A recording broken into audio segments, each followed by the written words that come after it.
আন্দোলনের মাঠে ছিলেন না, মামলা হামলা কিংবা নির্যাতনের মুখেও ছিলেন না, ঘর ছাড়াও হতে হয়নি। এমন হাইব্রিডদের কারণে বদলে যাচ্ছে বিএনপির মাঠের চিত্র। বিগত দিনে ব্যবসা বাণিজ্য করেছেন, তাল মিলিয়ে চলেছেন আওয়ামী লীগ সরকারের সঙ্গে, তারাই এখন বনে গেছেন বিএনপির দাপুটে হর্তাকর্তা।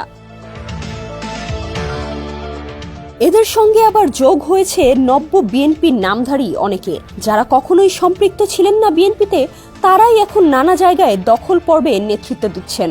তারাই এখন তৃণমূলের ত্যাগীদের ওপর ছড়ি ঘোরাচ্ছেন।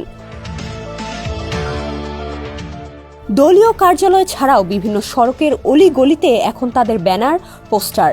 বিভিন্ন নেতার বাসাবাড়ি কিংবা অফিসেও বাড়ছে এসব নেতাদের পদচারণা।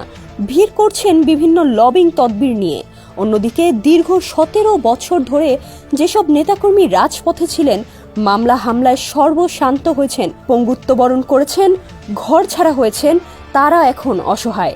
হাইব্রিড নেতাদের চাপে তারা অনেকেই এখন দলীয় কার্যালয়, নেতাদের বাসাবাড়ি এড়িয়ে চলছেন। এছাড়াও অহেতুক মিথ্যা অভিযোগে বহিষ্কার আতঙ্ক নিয়ে নিজেদের গুটিয়ে নিয়েছেন অনেকে। বিএনপির স্থায়ী কমিটির সদস্য সেলিমা রহমান এ বিষয়ে বলেন, বিএনপির নাম ভাঙিয়ে চাঁদাবাজি করা ব্যক্তিরা আওয়ামী লীগ থেকে আসা অনুপ্রবেশকারী। ওই দলটির নেতাকর্মীরা এখন খোলস পরিবর্তন করে বিএনপিতে অনুপ্রবেশ করার চেষ্টা করছে। এ বিষয়ে দলের নেতাকর্মীদের সতর্ক করা হয়েছে। নেতারা বলছেন, বিএনপির সুদিনের সম্ভাবনায় এখন অনেক হাইব্রিড নেতাই যুক্তে শুরু করেছেন। আওয়ামী লীগের অনেক সুবিধাভোগী খোলস পরিবর্তন করে বিএনপির রাজনীতিতে সম্পৃক্ত হতে চাচ্ছেন। এসব নেতাকর্মী দেশের বিভিন্ন জায়গায় অপকর্মে জড়িয়ে পড়েছেন। চতুর প্রকৃতির হাইব্রিড নেতারা সুযোগ বুঝে সটকে পড়লেও ধরা খাচ্ছেন বিএনপির কতিপয় নেতাকর্মী, যাদের অপকর্মের দায়ে হতে হচ্ছে বহিষ্কার। বগুড়ার ধুনট বিএনপির নেতাকর্মীরা জানান, শেখ হাসিনা সরকারের পতনের পর আওয়ামী লীগ নেতাকর্মীর একটি অংশ খোল পাল্টে এখন বিএনপি সেজেছে। তাদের দাপটে একসময় বিএনপি সোজা হয়ে দাঁড়াতে পারত না, এখন তারাই আবার বিএনপি হয়ে দাপট দেখাচ্ছে।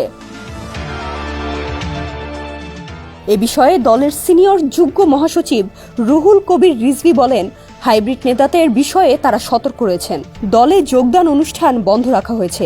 এরপরও বিভিন্ন জায়গায় বিএনপির নাম ভাঙিয়ে অনেকে অনেক অপকর্ম করছেন, যাদের সঙ্গে বিএনপির ন্যূনতম কোনো সংশ্লিষ্টতা নেই। বিএনপির দুর্দিনে যারা ত্যাগ স্বীকার করেছেন, পরিশ্রম করেছেন, দল তাদের মূল্যায়ন করবে।